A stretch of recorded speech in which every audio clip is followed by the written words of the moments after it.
Welcome back, ladies and gentlemen, to the Overwatch League. Yeah, it is happening. Maybe some of you weren't sure that it would be, but the time has come to see the Washington Justice take on a very different-looking Vancouver Titans. There is a ton to unpack in this pre-game match, so we're going to jump right into it, and we're going to talk about the Washington Justice. And the first thing to point out is that, early this week, Corey announced that he was moving away from Overwatch and the Justice in general. And sad to see such a lauded professional move on. Yeah, especially, some of the crazy moments and plays Corey kind of gave us last season and this season, right? Tremendous Hangzhou player, Widowmaker, phenomenal aim.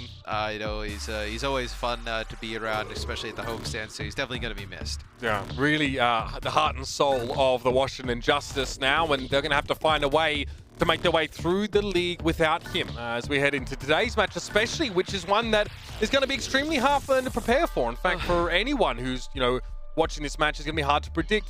It was also mentioned, of course, we do need to mention that today is the last match for Stratus on the starting lineup of the Washington Justice, man. It was announced recently that he'll be stepping away from the active roster to focus on content creation. Right, so the Justice going to have to make some additions, right? They're going to be down to one damage dealer after this, but for Stratus as well, I think he's going to do great as a content creator. He has a hilarious personality, and excited to still have him in the larger Overwatch community.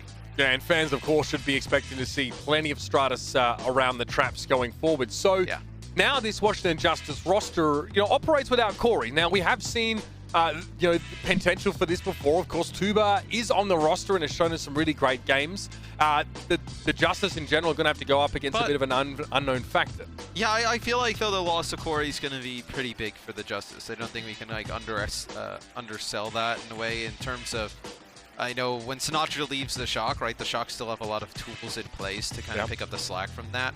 Where the Justice don't, right? I mean, Corey is was like a powerhouse player for this lineup. Yeah, and it's very, very hard to replace him in any capacity in the game. So the Justice will have to find a way to make it work. On the other side, we're getting bugged all week, I guess, for people who want us to talk about this. All the information is already out there. We will touch over it now. For those that have been following the news, the Vancouver Titans and their roster recently mutually agreed to part ways. That is, of course, much of the roster that came from Team Runaway, plus Jaehong and Fisher. So they have split, and the Washington Justice, have had to find a new lineup. But I feel like we're not doing the Titans. I feel like we're not doing the Titans justice without mentioning, some of the incredible moments from these individuals that almost made it all the way last year in the league. I mean, they had a tremendous season last year, right? They come in highly touted from contenders. Nobody knew how well they would perform in the Overwatch League. And they took the league by storm, really, them and the Shock. It was a two-horse race from start to finish. There was never a moment in time where you felt like it was going to end any other way besides Titans and Shock. And I know those players had a tremendous year. I think they're poised to have a great year this year. But I'm excited for when we see those players again on different teams in the league. How can they improve some of the other teams in the league and make some of those other teams great? That's right. It's already been mentioned. You've seen on social media that Slime has mentioned that he'll be around still. Jaehong has mentioned that he's going to take a little bit of time to sort of rest and recoup and maybe come back in. But let's now have a look at the Vancouver Titans' current roster, Matthew. Yes. Now, many people at home may not recognize a ton of these players, but we're here to maybe give you some backstory to them. They were all picked up this week. Many of them are played together, though. If you get it, you'll recognize Rolf, of course. He was playing for Cloud9 during Apex Season 2, which was quite some time ago. If you watched the World Cup, you would have seen Kassar actually playing for Team Saudi Arabia, a dark horse team that really took us by surprise. Dalton and Suna, of course, on the DPS position, with Shredlock on tank, and Karkar, of course, from Atlanta Academy on support. Many of these players played together under the roster Second Wind from contenders, and it's great to see that that Part to Pro has managed to produce these players and given them an opportunity now to compete. But Matt, we're not sugarcoating this at all. They don't get easier expectations just because they come up now. Like, people expect a lot from this team, and they're going to be under a lot of pressure going up against the seasoned roster like Washington. I feel like anytime you see your team make changes like this, you still want to see results that you kind of expected. So I think a lot of pressure on these new players coming in to perform at a high level, up to the level that the Titans organization kind of is set precedent for last year. But I do kind of think it's kind of fortunate for them though. Their first game is against the Justice, who were struggling already with Corey and now don't have him. Yeah, you know, you kind of think of like perfect storm type of scenario. Like this is, I mean, you couldn't have asked for. I mean, there's only one other match you could have asked for, but I mean, this is pretty good. Absolutely. And Matt, this is the kind of thing that we could have a roundtable discussion for hours about this whole match, but there are enough white guys making podcasts lately, so let's just focus on the match now. The map pool, of course, is Busan, then Junkertown, Hollywood, and Anubis, and then Ilios, Oasis, DePaul if we need them. So we come in, this Vancouver Titans roster may have a clean sheet, but definitely the expectations are carrying over. So very, very, very big shoes to fill, and I'm not just talking about the Sasquatch mascot. There's work to be done here. Many players from the contender scene have said that they can handle themselves against top-tier players. Let's see it. Yeah, I almost feel like outside of having the weight of like replacing that Titans roster on their shoulder, they also are kind of carrying the weight of like the tier 2 scene, in the sense that like, you know, a lot of people in tier 2 have always said like, hey, like, you know, some of our teams we think are better than some of the Overwatch League teams. So now you have pretty much like a full team, you know, most parts of a team coming into the league. Let's see how they do. Now, I think Kassar is playing on high latency right now. He is a dual citizen to what I understand, but I don't think he's present in the States. So you might want to fact check me on that one, but that is something from a rumor mill that I heard. He looked so good at the World Cup. Really impressive. We'll see what the Washington Justice now, though. They are looking to try and curb some of the enthusiasm from those that believe a team put together so quickly could make those big results happen. So the Titans composition, Matt, doesn't look like initially it'll feature much of a dive aspect. No, well, I think, look, if you're a new team that's kind of been put together, playing the dive on 24 hours notice, probably not the call. So you go with something that's kind of tried and trusted with, you know, May and McCree and double shield. They get a T-Mac right away. They catch early vote, the accretion helping secure that one, and now the Titans with the player advantage. They can sort of make their rotation to the point and set up shop quite happily here. The Justice, they just have to wait. Yeah, as you might get the first point here for Vancouver, as it looks like Roar's trying to stay alive. Nope. Said it's going to be Suna taken out by Tuba, but you do lose Roar, so maybe the Titans can double back. Yeah, definitely a sense the Titans were hoping, so the Justice were hoping that the Titans would extend a bit further and make players like Suna a little bit more vulnerable to getting dived on, and that's happened. Tuba sees Dalton very low, the May was hacked as well. Stratus secures that kill. And the Vancouver Titans now, a good start, maybe a little cavalier from them though to begin with, and they start without control of the point. Yeah, and they do get that first pick off, but it's not enough. It looks like it'll be the Justice in control here, as they are going to go right on in with their dive yet again. Once more, Raw walled off, got stunned briefly. Tuba goes in with a pulse bomb there, trying to find a connection. Now they're looking to try and get rid of the supercharger and punish Shredlock. Kinetic, or gravitic flux, should I say, from Kassan. Doesn't get much done. Raw's able to go to primal rage here, but he is burst down awfully fast. The May, even in this meta, Matt, and in every meta, till the end of time probably, still looks good. And the Vancouver Titans were able to break through with Shredlock's double. And the Justice now, do they go for a comp switch here? They're going to fancy this dive even longer. Well, Vancouver, with their larger HP pools, they're able to just withstand that damage coming in from the Justice long enough to get a supercharger, plus the damage that the May and the McCree can put down. You're able to take out a few players and flip the point. But now the Justice, they'll come back. They're going to get very close to this EMP from Stratus. Let's see how he decides to use it. Okay, I think he spots Karkar in the back there. Doesn't look to try and follow it up. Shredlock just got burned down. Suna gets hacked, but a little bit later. So maybe it was an attempt to interrupt the Deadeye there from Stratus. But regardless, the Vancouver Titans lose their fulcrum in the Orisa, and they fall apart. The cornerstone is gone, and so is their team fight. But I will say the Titans, Karkar did a nice job of holding on that sound barrier arc, using the sound barrier to try and force out the Titans one, and then they would have came back with an EMP. Karkar holds onto it, so you will have it for a use in the fights coming up. It's just, do you get in one of those situations where Stratus just never EMPs and you're just stuck holding onto it for so long?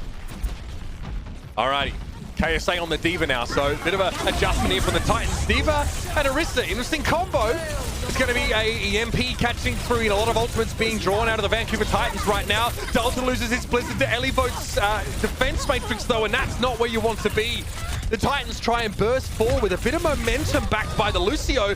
KSA is able to find 2 on the point. Treadlock gets the hold, connects onto Arc as well. The Justice now, their plan falls apart somewhat, and that aggression just starts to fizzle. Yeah, so it's not looking good, man. As you've got 97%, 98% on the point, but they do end up flipping it in the end. So Treadlock uses the supercharger there to help the Titans get back in control, as Kazaa still doesn't have a mech. We'll see. He'll get it back probably before this next fight. KSA with 3 final blows right now. Tsuna and Treadlock with 4. It is very close in terms of damage done and kills to deaths here between these two. The Titans have just spent less time on the point. This is definitely competitive. Now, Aim God, well, yeah, Arc and Aim God looks like they got in a little bit of trouble there, a little bit caught out.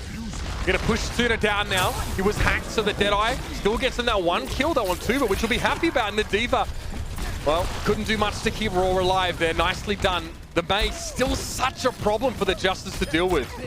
May's always an issue to deal with, and especially when you're going to try and play a dive composition, as they'll have a Blizzard for this next fight, as the Titans stealing this first point would be massive in terms of a confidence boost.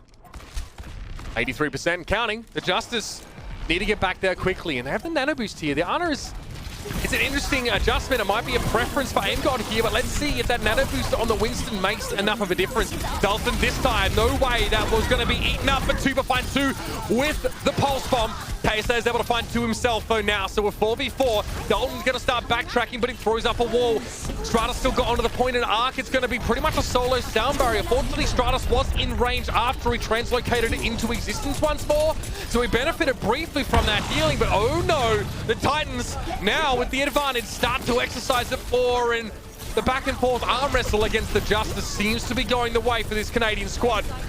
Elivote desuited, self-destruct is there. He won't have a chance to see the bomb go off though, and that'll be it. The Vancouver Titans in their first round of the Overwatch League take a win in a very close round. You also play May McCree if you're the Titans, because, well, what do the Justice answer back with, right? Like, they lose their biggest hit scan threat, where what do they decide to do, right? You can't match that because you don't have a McCree of your own. What do you think about the Ana on that map, Matt, with the dive composition? We talked about how it was kind of good on Volskaya because, you know, it made sense, the sightlines were good, there was high ground, but on Control it seems maybe harder to execute. I think on just any map that there's some kind of high ground and verticality you can make work, and especially if you know, the other team's not running anything to dive and put pressure on it, what they weren't at that time, you'd still make it happen. But this is interesting. So Vancouver is going to decide to run the dive here. And I think if they could pull this off, this is a huge testament just the individual skill of a lot of these players and just their game sense to be able to put it together so quickly. You know, after not playing with each other for a lot of time. Rolf got sleep darted early, but the Justice didn't actually push that advantage at all, and that gives the Titans time to come on in. Shredlock's looking good, finds 2 supports in that fight, and the Vancouver Titans a much more comfortable start to this round. This time, though, they're not overextending for extra kills. They get the point, and then they regroup here on this left side. Yeah, so now they'll be able to get the point, hold strong here as they are building up towards ultimates as Suna rotating around the outside. Let's see how the Justice decide to attack this. Looks like we're trying to find a new spot for a translocator. A little bit closer yet is what further back towards the spawn, but Justice going rather slowly and just trying to go towards the side. Nice hack there from Stratus on a Rolf though to get that big Moira pick. Yeah, now in a later fight, the Justice should be advantaged, but they lose Tuba. So while they may have the healing, they lack the harassment for the backline, but it may not matter, and that's the result there of the Moira dropping so quick. Shredlock could not be kept topped up. It was just Kaka to try and keep him alive for the time being. Still, the Titans remain in control of the point here. Tuba's able to find KSA though after he is desuited, and now it'll be a bit of a stagger here for Vancouver. Stall the point out for as long as they can, but they do not have the numbers, they do not have the damage to do much about this.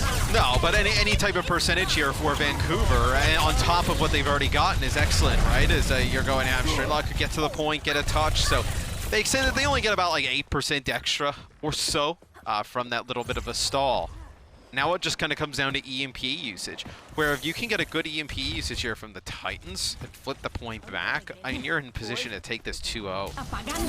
Okay, that's aggressive. Stratus tries to preempt the Titans here, but look at that. 5 players connected with by Tsuna, but it didn't affect Aim God. He was still able to get a Coalescence out. Still Arc drops. KSA in trouble though. Nice little dive back from Elivo, who finds 2. And now both teams without their Moiras here. The Justice are favored now as they can back up to the point. They need time to heal their wounds with only Lucio in play. And Treadlock doesn't want to give it to him. No, as they want to continue to fight this. I think the ideal scenario would have been Vancouver getting the sound barrier off after their own EMP, but Karkar had fallen at the time. They're still able to extend this fight to give themselves a good chance to flip the point. I like that by Shredlock. He knows the Moira is not there, so he tries to push his advantage. Now the Justice get a bit staggered. 4 players benefit from that sound barrier, but Raw gets hacked during primal range, sorely limiting his mobility. Shredlock is going to land on Aim God, and again the Moira out of the picture will have consequences later in the fight. The Justice will have to concede the point here, and they don't commit much more because they frankly don't have it. And we haven't really talked about like the Titans in terms of like the overall season because we haven't seen them in forever. But no, at 2-2 and 0-0 in the May tournament, I mean, these guys really inherit like a clean slate in terms of record, right? Where you know, how they perform is really going to be, how they play is really going to be kind of determining of what happens. Really, none of the stuff the old roster did this season matters at all. Absolutely, Matt. That's a very good point with this structure now. And both of these teams look very good at securing the first kill in these fights. Sometimes, though, they allow their short-handed opponents to get advantages back against them. Not this time for Washington, though. The first part of the dive looks good when they select the target and eliminate them. Later part, a little bit messy from both. Still, it's 64-90 now, and the Justice need to pitch a tent here on this point. Or they're going to go with another, like, really aggressive early EMP. Is Stratus just kind of scouting, figuring out where these players are going to go. It looks like an attack towards the inside for the Titans. Ooh, Suna gets taken out as they knew exactly where his translocator was. Yeah, Suna knew he was in trouble there as well. He wasn't committing himself to a situation that he didn't realize he would lose. There was a health pack right underneath Stratus. He'd take it away. Now it's 90-90. The Titans want to wait for Suna. They do need that EMP, but with Dalton out of the picture already, what are you going to combo with it? 96 and counting. The Titans haven't got to the point yet. This EMP makes it that much harder. They have to lumber in the direction of the point. It's definitely not graceful, but they get there with only KSA, who'll be hacked, desuited, hung, drawn, quartered, sent to the fishes, sleeping with them, and given concrete booties. It'll be 100-90 there in that second round. The Justice get one back. Still extremely close, though, as we see the Titans for the first time playing the dive, which didn't look as clean as them playing the double shield. You saw a few players get picked off there at the end, specifically Suna and Dalton.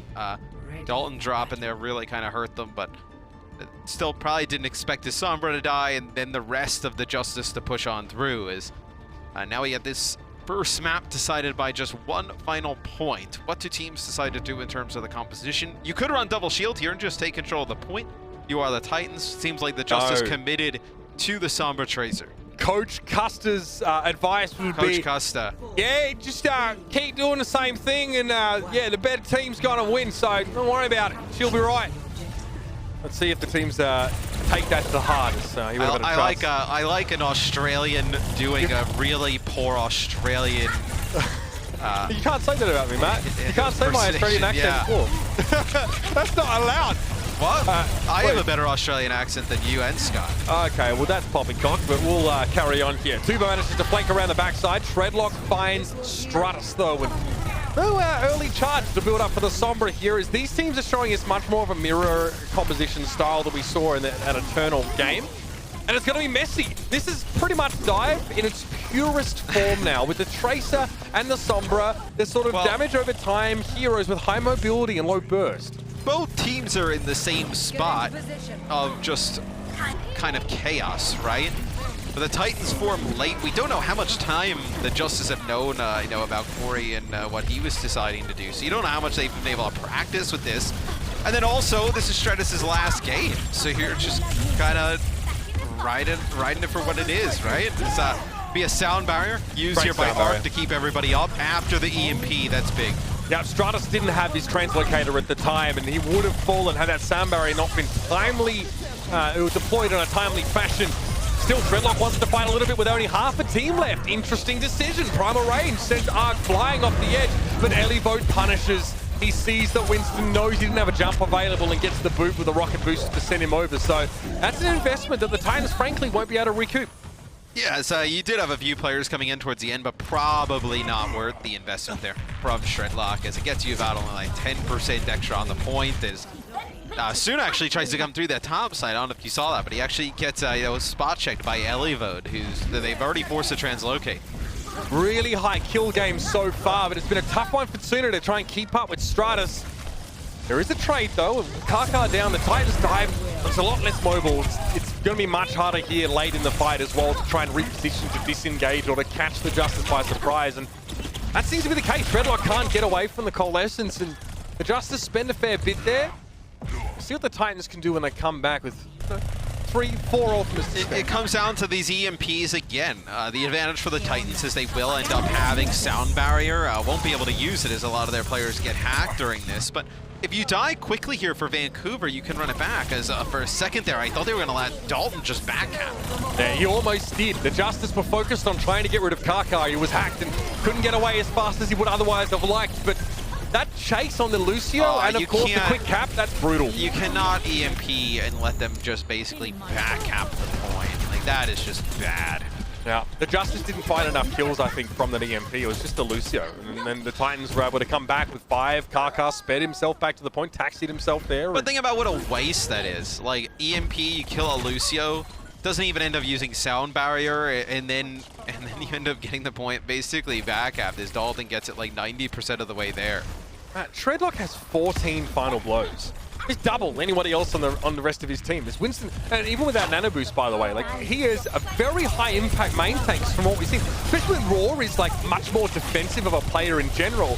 That's quite a point of difference between these teams. That Shredlock right now is really living up to the Sasquatch logo. Putting the team on his back. What can he do now with KSA out of mech? Well, apparently a fair bit. Aimlord goes over the edge. Tuba manages to stick a pulse bomb to Shredlock, and he can't get away. He's a little bit too low, and Tuba finishes off the kill. They're not able to prevent KSA from getting back in the mech, and they give the Titans a couple of extra percent there. But you still get it to 91. Yep. Right? For Vancouver, you get it to 91%, and you hold on to this sound barrier where if they come in, use this EMP in a wild fashion like they've been doing and don't get the follow-up. I worry that Washington, they use this EMP, they don't connect with Karkar, they sound barrier, and then they'll have an EMP of their own and they just run right through them. Stratus knows he needs a big EMP here. The round depends on it. He gets a translocator as well. Yeah, he plays safe from behind, so he reveals himself, tries to get an extra bit of damage with Dalton down. Raw! Oh no! Primal Rage in close quarters. Say it ain't so. KSA is not going anywhere. Raw knows he has to commit to try and... Oh wow! He didn't get the kill before the self-destruct went off. That means KSA at least can resuit. Still, the Justice are able to find kills elsewhere, and that'll put them in a very good spot now. And overtime with KSA, he has to commit that shiny new mech he worked so hard to keep straight away, and he loses it. Shredlock tries to get it onto the fire with half health, and it's an EMP now to seal the deal, or does it? Soundberry here from Kaka is going to keep Dalton alive for the time being, and he has a pulse bomb. That's the recall. Stratus Joe tries to chase down, forcing both Tsuna and Dalton away. Not a lot of DPS here really for the Titans on the point, and eventually they succumb. The Justice claim this first map, but the Titans look extremely competitive, Matt, on their debut. Yeah, they do. Just a small errors towards the end where a few players just die and get staggered out and doesn't give you a great attempt is really the difference in this first map, where I thought potentially the Justice could have came in and really made an impact in map 1. They let the Titans linger around for a while and put a pretty good showing up. Shredlock accounts for 40% of his team's kills. I think he was 15 out of, the Titans' 40 kills. So this seems like an exciting prospect for fans of an aggressive main tank style. Shredlock is not only being aggressive, but he's also being enabled to do so by Rolf and Karkar. He's the new bumper. He might be. He might be the new bumper. His aggression reminds me of... We need to see the Shredzo, though. The Shredzo. Before we say he's the new bumper. That is true, yeah. The Bumzo will forever go down in history as one of the greatest picks in the Overwatch League. So, the Titans... we get to see a little bit more of the fundamentals for them for control in map 1 map. We get to see a bit more of the sort of team fight, the pitched battle scenario.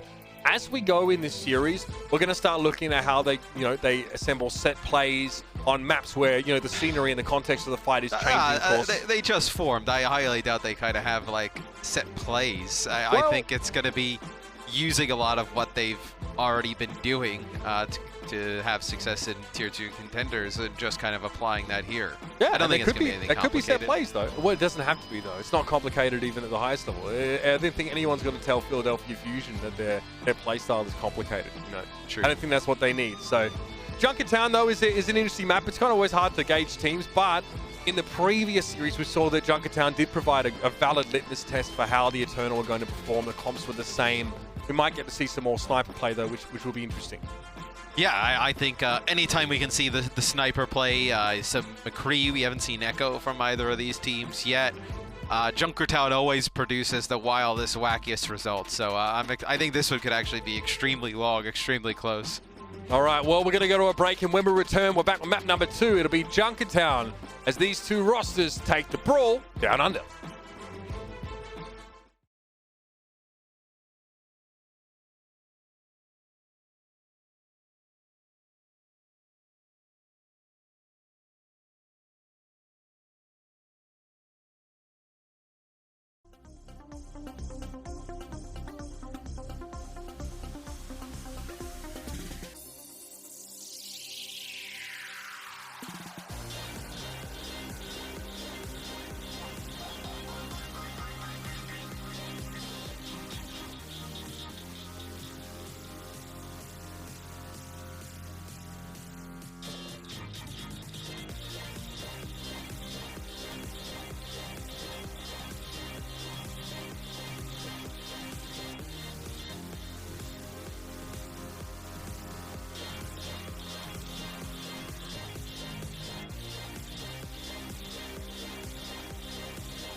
Welcome back, ladies and gentlemen, to the Overwatch League, where the most promising prospects from Tier 2 Overwatch, the Path to Pro, go head-to-head with a tried-and-true commodity here in the Overwatch League. It is the Vancouver Titans' new look versus the Washington Justice, who, of course, today are without Corey, who was parted ways with the team, and one last ride for Stratus in the DPS role.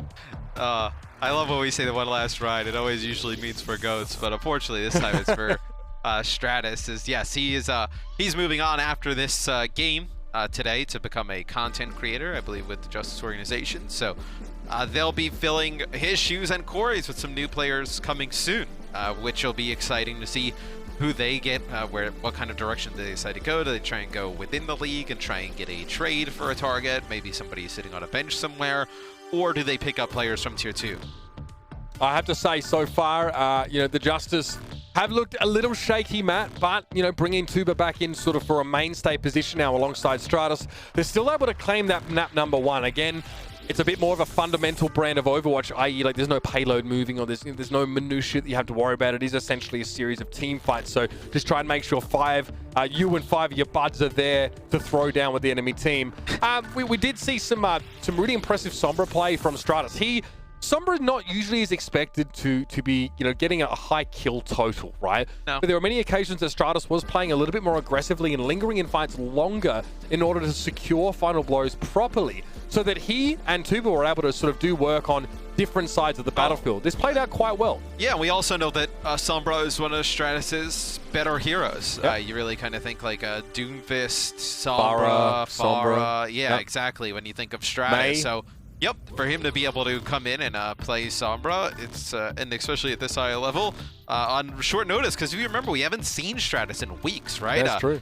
He was playing earlier in the season, maybe their first 2-3 games, but after that, it really became Tuba and Corey carrying a lot of the load.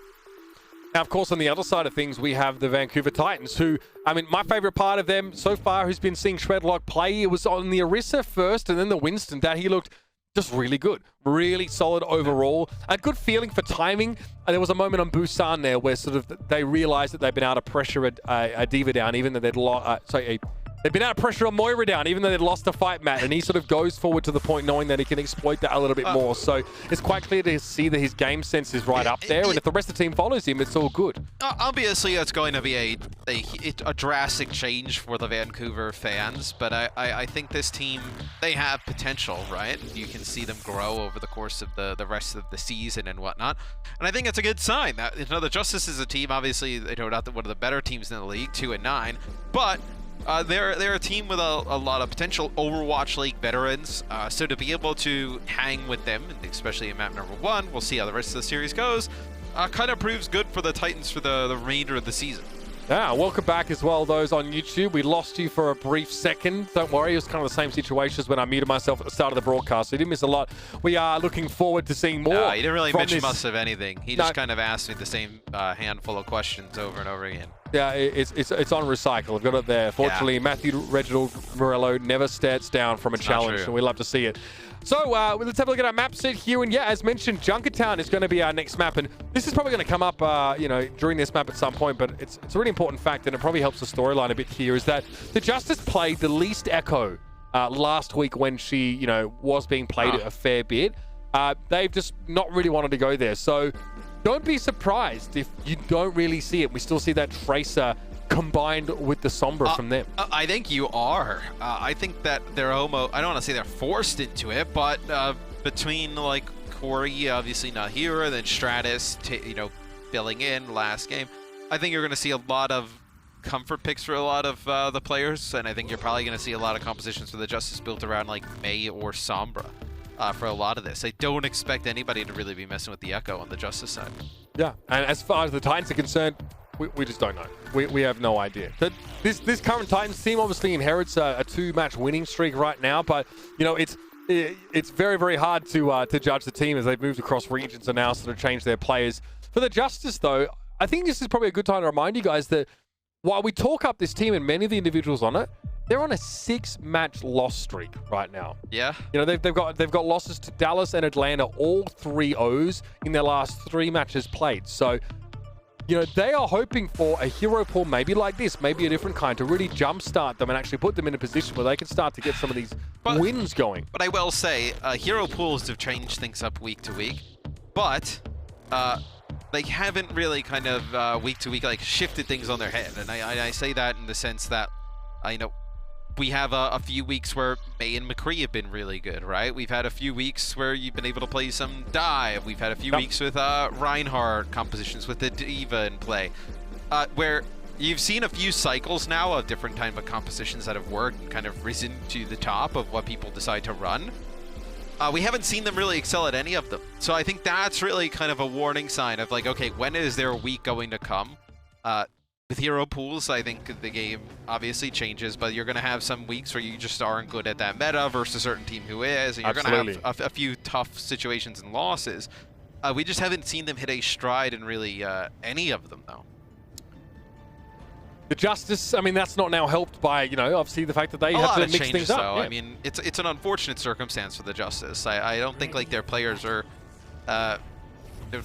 worse than some of the teams like in the league. I think it's just kind of a lot of things where the beginning of the season they're playing Stratus and Corey a lot, then I know Stratus goes to the bench for Tuba, then Corey now retires, no Stratus. It's been a lot of just chaos, I think, for the Justice, where it's almost like their season got away from them a little bit because of all of the chaos.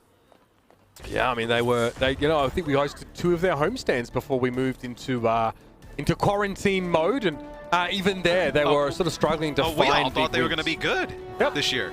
Well, because they were good at the end of last year, pretty reasonable. Yeah, and you thought they made some upgrades, right? Coming into this year, they kind of solved a lot of their issues. It's just been not the case for the Justice. Titans, they'll run the... this is kind of old school, right? Very. Double sniper, double shield. Widow Hangzhou, double shield here with the Zen Mercy. Well, we saw it earlier on today on this very map, so we'll see what the Titans do with it. I mean, it's quite safe in general. Tuber and Stratus need to find their way into the backline. So you see this now. Stratus probably gives Kaka a bit of a tickle, knowing that Dalton is above him, so he doesn't want to expose himself. So he pressures Wolf when he's got that sort of stack of crates to his left-hand side, so he can't be easily picked off there. And decent dive. Soon as able to eventually pick him off in a 1-for-1, and Elivote gets in. So, you know, we see Stratus actually create a lot of threat just on his own, and that gives time for the Justice to creep up. The cart's not being moved, but the Titans now have a chance to turn this around. Again, their tank line seems to be such a solid aspect of this team. Yes, they've performed very well thus far, but also the support's able to kind of keep the tank line pretty heavy throughout that. Karkar is able to live throughout that entire fight as Rolf changes. So he goes from Zen over to Ana, provide himself a little bit more self-sustained, being able to live against some of these flankers, whether it be a biotic grenade at his feet, trying to get a sleep dart off. So Mercy Ana now for the Titans. Here's the Dragon Strike. This is going to split up the Justice briefly, but no capitalization attempt. And no Widow, and they come back on Tracer as well. Here's a Nano Winston. Raw starting to get jiggy with it, trying to find KSA. He did send him for support very low. I think he had Karkar just clinging to life and forced the Valkyrie out from him, and now he gets to transition to a Primal Rage. And this is the perfect storm for Winston players. That's exactly what you want. Build up an ultimate with that nano boost and then cause problems. Almost an environmental kill there for Raw. Doesn't look like he was able to achieve that. And yeah, I mean, he didn't cause many problems. No, not at all. And at the end of the day, there's no extra ground gained by the Justice. Raw looked like he was trying to do it on his own. Well, now they have to wait because Elivote does have a mech. So now you're just hanging out here. You're the Justice waiting to get this mech back. As Arc going to get closer and closer towards that sound barrier now. Stratus behind Treadlock again. He's trying to break line of sight from, Sooner especially. He could just rip his head off in a moment if he connects the shot. KSA and Treadlock pressuring that right-hand side. And the Justice has split themselves here voluntarily with tanks in different sectors. Notice that just through that left-hand side building, you can see Raw. I want to see where he goes with this. He'll be following up on the EMP that Stratus is about to lay down. Yes, EMP connects with 3 players. The self-destruct connects with Suna. You also lose Shredlock, so the fight getting off to a very good start for the Justice. Let's see if they can now transition this one a little bit more. Gravitic Flux drops aim god down, and wait a minute, where the momentum goes? Sound barrier now going to be committed to the fight here by the Justice. And the Titans, well, they're very split here. They might be able to buy a little bit of time as Shredlock returns on the Wrecking Ball. In those last few moments, they kind of got split. And I also think you had a little bit of maybe a misclick there from Rolf as the Ana ends up nano boosting the Mercy there. I think that is potentially a misclick, yes. Yep. Kaka switching over towards Lucio now. The point's still not taken quite yet. The Titans having to push back in. A lot of time bought there by Shredlock on the Wrecking Ball. But as the smoke clears, that'll all it will end up being. Just a little bit of extra time bought. Yep, Paris went for the same approach here, buying a lot of time, albeit with a different composition. But Junkertown's a long map, and when you lose 3.5 minutes on point A, that can have consequences that reach all the way through the rest of the map. Yeah, now the Titans move away from double shield. They'll play an aggressive dive style of composition as they'll match the Justice at their game here in the second stage of the map. But still, very, like we mentioned, very good first defense from the Titans, as it looks like they're going to get aggressive jump on the cart. Dalton into the back line. Pulse bomb. No joy. Still able to get aim got down though, and that's the risk of playing Ana here. You're going to get dove on, and if you do, she doesn't have mobility. Kaka now back over towards the cart here, and Shredlock getting a little bit low, and the Titans are a little bit split here. It might be their focus that's split or their objective. Either way, they managed to take the cart and force the Justice off of it now, trying to force the Justice to separate This self-destruct will give him some time to break back in. With rules down now, things look a little bit dicey for the Titans, Matt. This is messy. This is extremely brawly Overwatch, what you should expect from Dye. Yeah, but this is what you want, though, if you're the Titans. Just make the fight messy, extend it out as long as possible, burn clock, don't let the payload move, and give yourself another fighting chance to get it before it goes over the line. Now the Titans should be happy with this. They come into the next fight with 2 support ultimates, and even though AimGod has nano boost, that just does not stack up against the defensive capabilities that Rolf and Karkar can add to their team. Stratus does have this EMP to use, though. So we'll see how he uses it, what he connects with.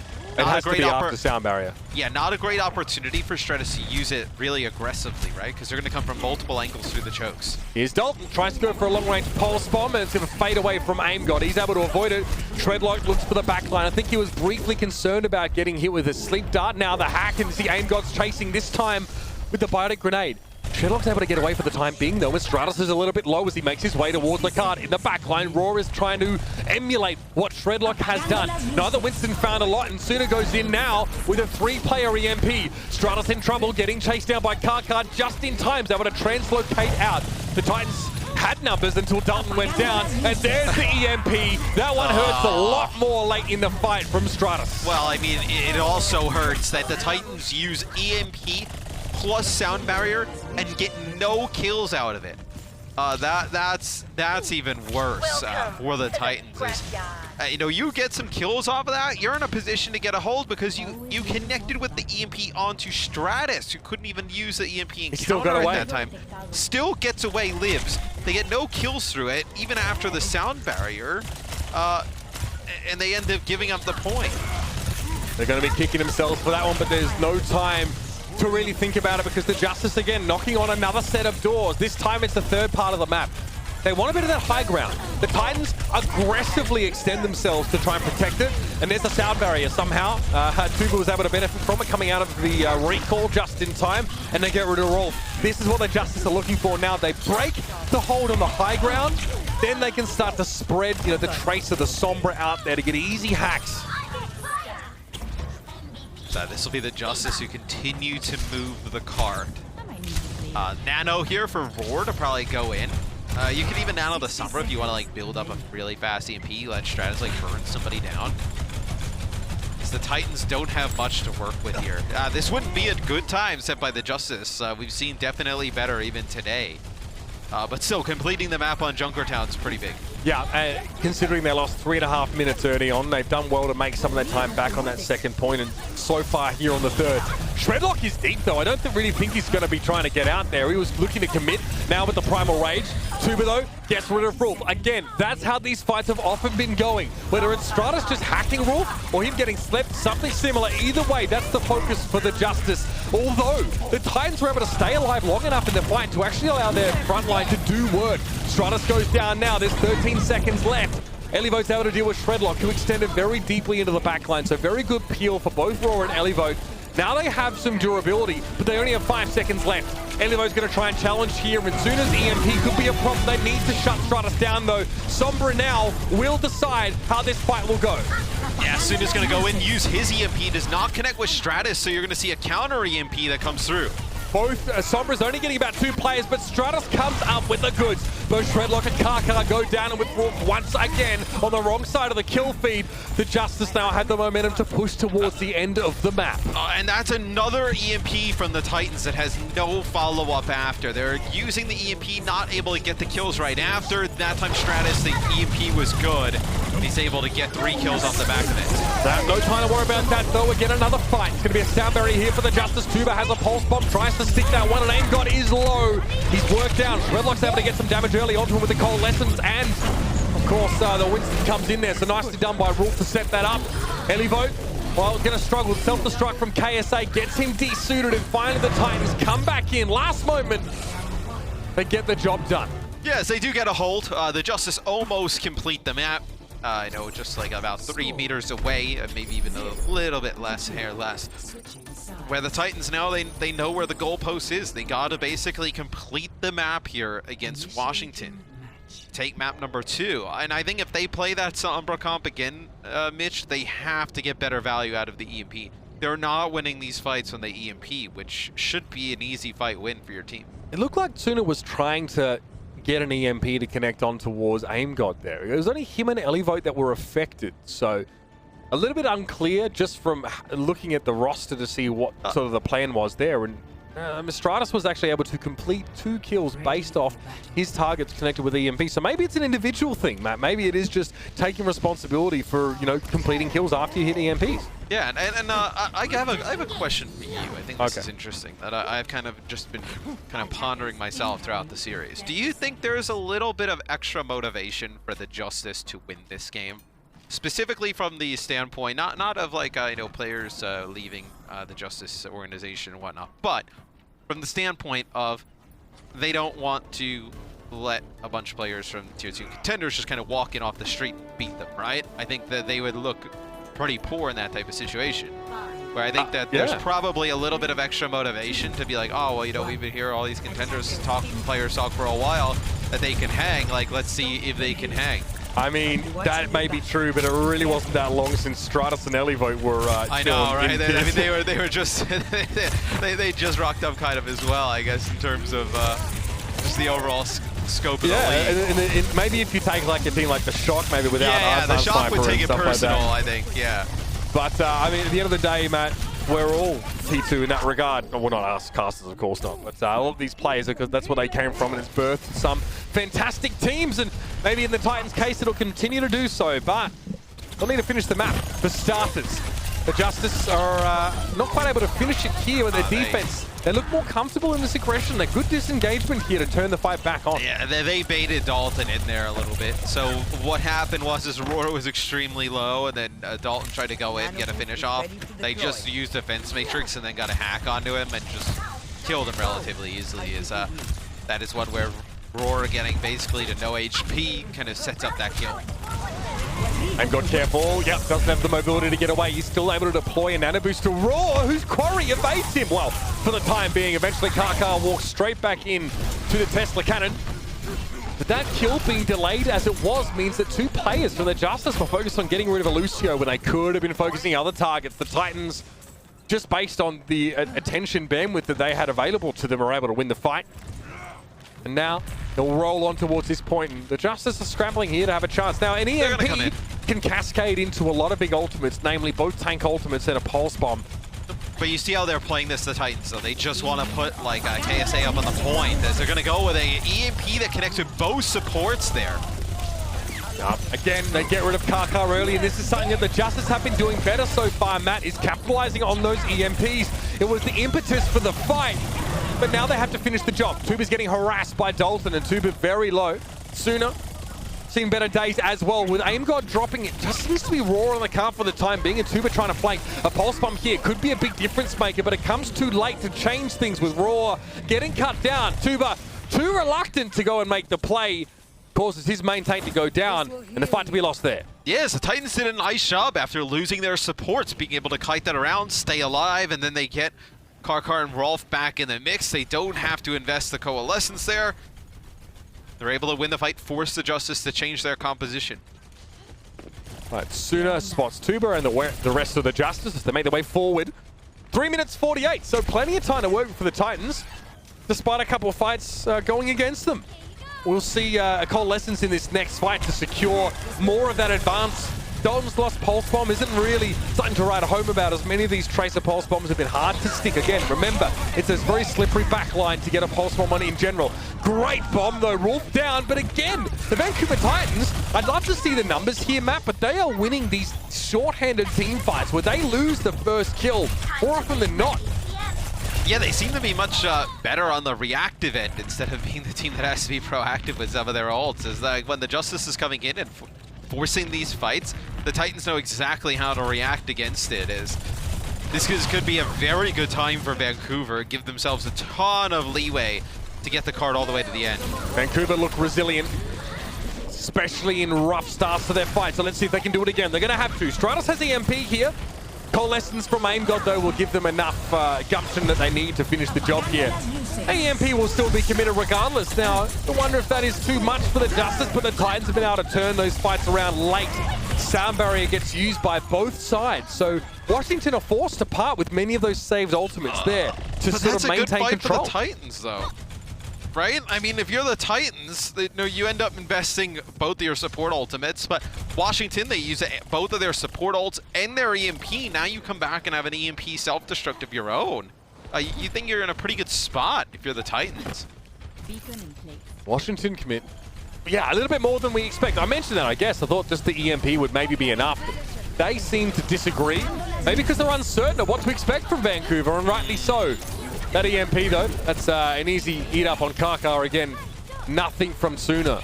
That EMP left a lot to be desired, and I think it's one of the tougher EMPs to hit, as self-destruct comes down as well. They're trying to get an EMP that connects with players on the high ground and the low ground, but Suna only connected with both supports. Treadlock forces fade here. AimGod has to reposition himself now. That Coalescence mostly used defensively as far as we can tell. Again, Dalton is getting a lot of these solo kills. Stratus this time the victim. The Justice have 5 players. You'll see that Arc is about to return to the fight, and Raw might have bought enough time, but again, Dalton's in the kill feed on that Tracer, chunking him on down. The Vancouver Titans are so close to getting to the last phase of this map, and Raw has returned. Arc and Raw, just the 2 of them right now, and Raw can only hold on for so long. Yeah, translocate out for Stratus. He doesn't even try. They're going to concede that second checkpoint. All right, so now the Titans, 2 minutes and 30 seconds on the clock to complete the map, essentially, to get a map win. I think the toughest part is going to be getting around that final corner, making this long stretch down the end. The Justice, if you're the Justice, you probably decide to take an early fight here. You see there's just one player on the cart, as they're going to go right underneath and challenge the presence on the payload. AimGod trying to back up here and is able to get the Coalescence out in time, but the door shuts. Oh, that's awkward. Okay, well, they're on the wrong side of the fence right now, but AimGod is able to reposition along with plenty of healing dispensed, and another Dalton pulse bomb going to waste. That one eaten up by Ellie Voten. The Justice, well, they want to play quite far forward here. Oh, absolutely. I mean, now that you have control of this choke, there's no way you give this up. You force the Titans to invest ultimates to get the cart going again.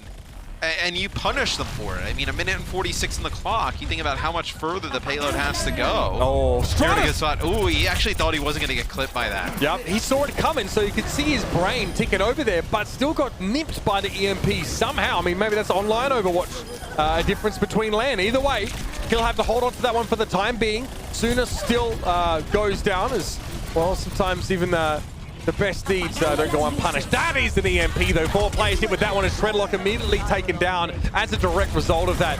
KSA is trying to back up now, and the Titans are on the wrong foot. The Justice have plenty of healing here from AimGod, but it's tough for AimGod to keep his Tracer and Sombra topped up. They're always away from him. But these types of fights, though, are perfectly fine if you're the Justice. Like, the payload's getting no movement.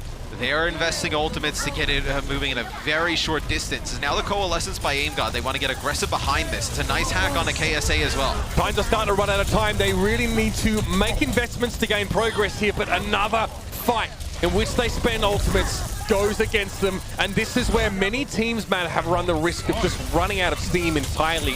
The Justice are playing far forward. They get to sort of start these fights off when they please, and they're punishing their Titans for filtering through only a couple of these small tropes. Yeah, and before this first map of this series, the Justice are on a 14-map losing streak. If there was any time for the new look Titans, obviously first look at them to capitalize, it would be this series. Well, so far, not great. 10 seconds remain here for Vancouver. I mean, they can still win the map. That's what's crazy, but it needs to go very well from here, and without a mech for KSA, it could be a problem. Raw, he's going a long way around. Gonna get some damage on the Shredlock here, but Ellie Boat sort of keeping his eye on the card. Doesn't want to allow that to move unchecked, and 5 players hit by the EMP. Much better from Suna this time. It might have been what saved the Titans now. But Rolf is in trouble, getting pressured down. The healing, able to keep himself up, and Rolf realizes he might not be able to win. He's got to double back to go to the Mega Health Pack, and now Elliboat needs help. A mini D.Va on the cart being harassed down by Dalton. This is about to get a little bit freaky. Raw backs up. Has to be a disengagement from the Justice, and the Titans have more ultimates now to use. But it'll be double support ultimates, though, with the Justice coming on in with a self-destruct. So the self-destruct's perfect to clear off the card here at the end. How do the Titans get a use out of their ultimates? Do they have a good idea of whether Stratus kind of can get to the back line? One fight to turn the tide. It's a hack One on a fight Shredlock. to decide the victor here. Shredlock still gets the primal rage though, so he's durable regardless. KSA trying to go for a self-destruct, but he doesn't get a chance to get back in mech. That's one down for the Titans. Self-destruct doesn't find much either. Here's a sound barrier for the Justice now, and D.Va has a pulse bomb if he needs it. The Justice looking very durable, and these ultimates are being timed exceedingly well. Kaka gets only 3 plays with that sound barrier, and there's not really enough healing left, and especially no durability. KSA might have a chance to get back to the fight in time, but he won't have many teammates to help him, and that will be it. The Justice get themselves another map in this series, and even before halftime comes around, they are on match point. Yeah, and it's like a bittersweet match point, right? Because obviously it'd be great to win if you're the Justice, but you also want to see Stratus, get more than 3 maps potentially in his final game, right? Yeah. So, I mean, look, he looked very, very good though. Again, even on that Sombra, finding a lot of final blows. Look, by comparison to Tsuna, I mean, it's 14 for Stratus, 8 final blows for Tsuna. Definitely better for him as the map went. That last EMP looked quite good, but again, it's some of the micro, coordination aspects for the Vancouver Titans that aren't always lining up. They've got individual prowess. They're a new team though. It's there to see. Dalton has 19 final blows out of his team's 48 on the traces, so he was always in the kill feed. Much more of an even spread for Washington, but eventually they cottoned on to what the Titans were trying to do and managed to slow them down. I'd love to hear from our desks now as we head into our game break, Matt, as they now have 2 maps of evidence of this new look Titans and maybe a look forward at what the Justice will be able to provide with some of their players parting ways with them. So we'll go to the break, and when we return, it'll be map number 3, ladies and gentlemen. Don't go too far.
Welcome to our game break presented by Cheese It Grooves. I am Zoe, and joining me are Costa and Reinforce, and we just got the first look of this brand new Vancouver Titans squad. And of course, also a last look on Stratus joining the Washington Justice, as he will not be playing with them anymore after this weekend. So let's discuss the match right now. The Justice are up 2-0, but let's be honest, this has been on the scrappy sides for both of those teams. It looked there were a lot of mistakes being made on both sides. Yeah, but I mean, it's been pretty even, right?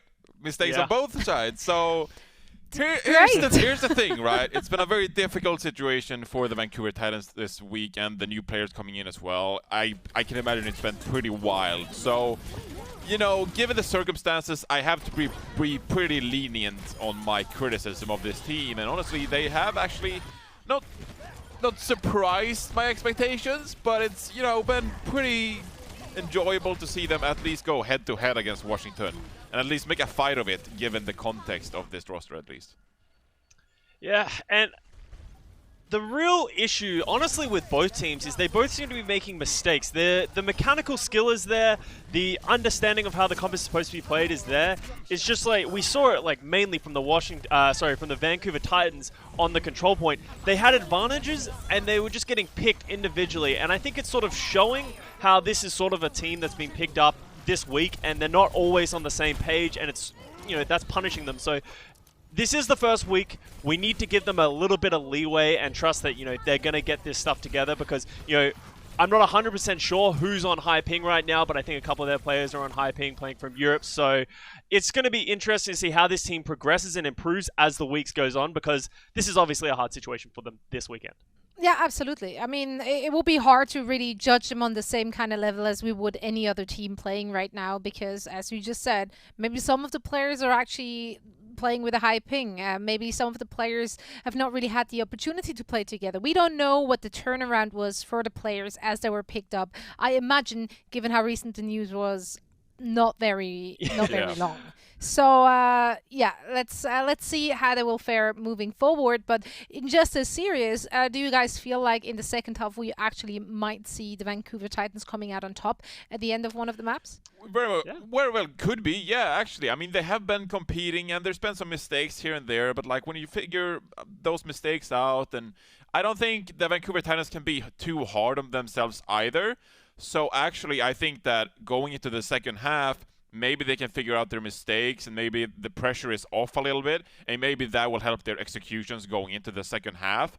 Meanwhile, the Washington Justice, I mean, if they lose one map, and maybe even potentially lose two maps, their mental game is really down in the dirt. So the Vancouver Titans, even though they're down 0-2, I still think that they have a chance to maybe reverse sweep if they fix some crucial mistakes and get their mental game an advantage over the Washington Justice, who need to close this one out, honestly.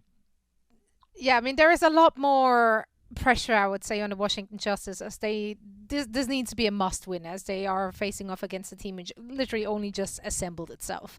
Now it is time for Crunch Time, presented by Cheese It Grooves. Guys, what phenomenal play have you picked for this one? All right, so this is going to be a fight from the Vancouver Titans, and I want to highlight this because Mitch called me out as Coach Custer and said that I don't know what I'm talking about and made fun of me in a terrible Australian accent. What? I'm not. This isn't personal at all. Rude. But it's actually really interesting. So we have the Vancouver Titans come into this fight with 6 ults. We don't see it at the start of this clip, but we have Shredlock goes in super early, completely alone. We then have Rolf use his coalescence completely alone. And what happens is Stratus sooner gets an EMP, but no one else is really ready to follow it up. And then Kaka beats to save everyone. And then they get the EMP onto Stratus. They're like, if we kill this Sombra, we can win this fight. But Kaka's the only person that recognizes that he's the only person who dives it. So you can see that the coordination just isn't there. Because they don't get that kill, because that coordination isn't there, Stratus comes back, hits this fat 4-man EMP, and that just ends the fight. So Vancouver Titans use 6 ults and get 0 kills. And that's just should never happen, especially at this level. So these are the little things that they need to work on and fix with team fights as they go on and as they progress as an Overwatch League team. Yeah, I hate to see it. You Yeah, hate to see it. Yeah. You do indeed. I mean, not if you're the winning team, honestly. But looking at the compositions that both of those teams are running, we're seeing a lot of the Sombra dive. When I just chatted to Nico after their game, he told me that he didn't really expect to see much Sombra or Sombra dive. Are you guys surprised at all that we see so much of it right now?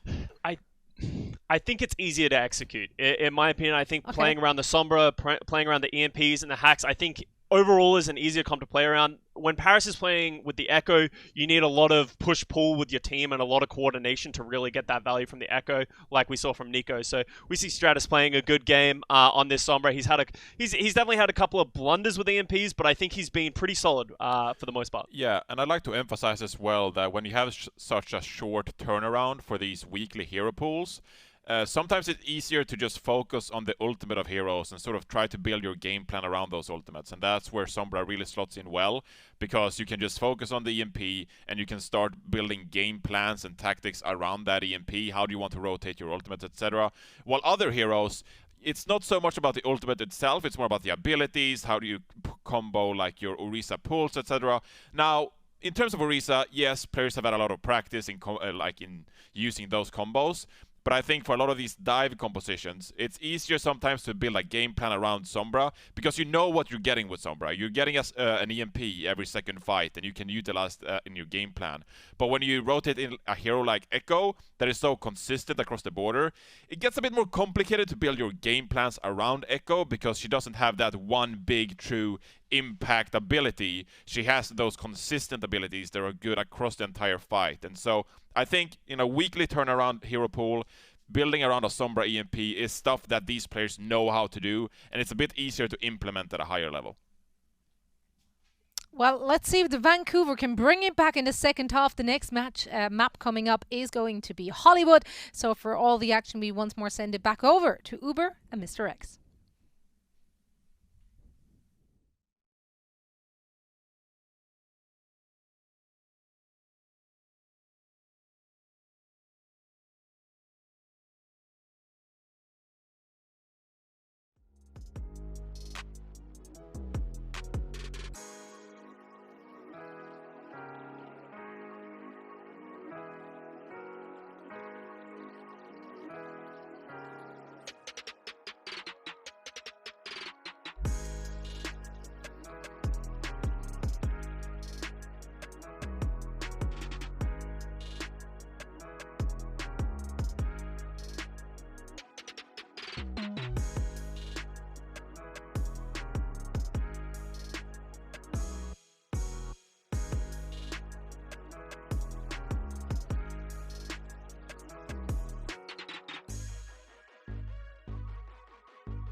Hello everybody, welcome back. In their debut match, this roster of the Vancouver Titans currently trail the Washington Justice by a score of 0-2.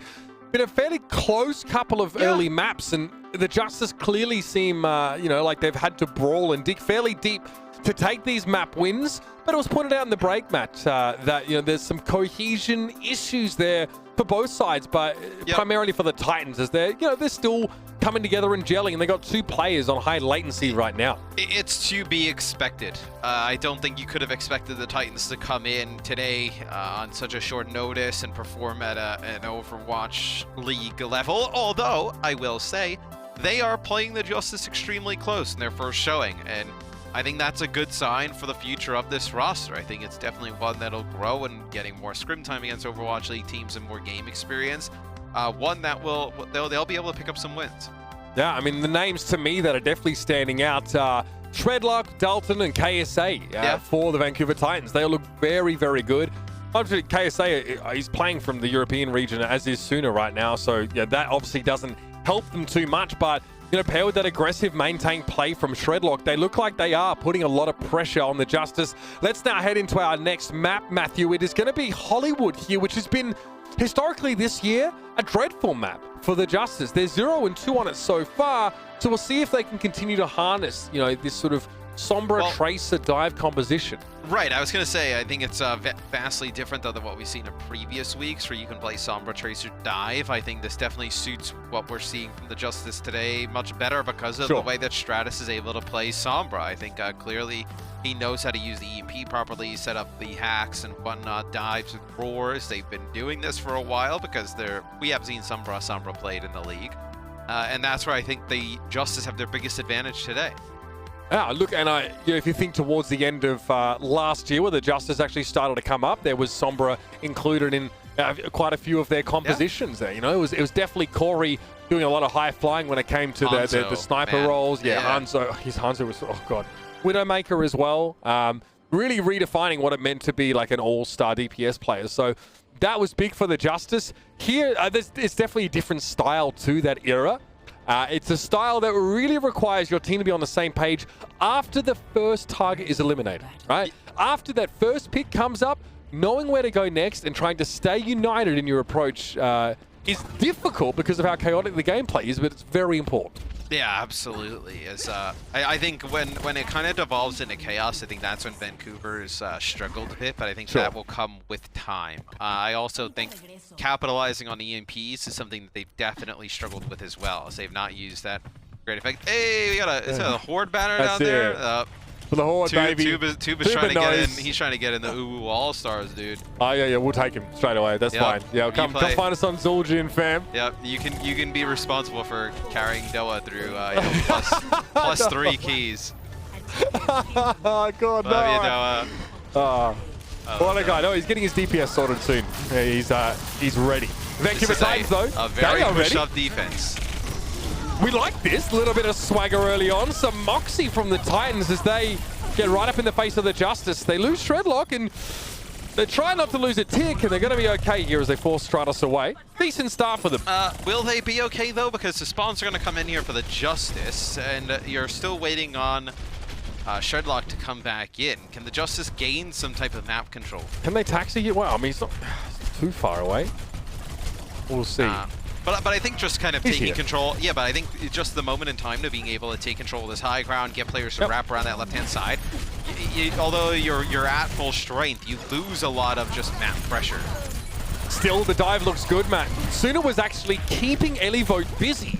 There was no chance for Elivote to dive on in and try and protect Aim God. Still, the trade is there. Stratus finds Dalton, big damage dealer for the Titans, out of contention right now. And they are still looking comfortable here on the point. The Justice have lost Raw, so they kind of lack a tip to their spear. And they're pretty far behind in terms of EMP percentage, right? I mean, Stratus just at 60%, Suna already up at 95. The downside for the Titans would be if they use the EMP early and win a fight. That gives the Justice an opportunity to come in EMP for free with support ults. All right, Washington move in. Start the capture here. Dalton's trying to get to the back line. What a stick! Aim God is down. But the Ana missing now. All that progress the Justice just made on point A will trickle away. This has been dominant from Vancouver on the defensive end here. I mean, look at how much aggression they're pushing out as well.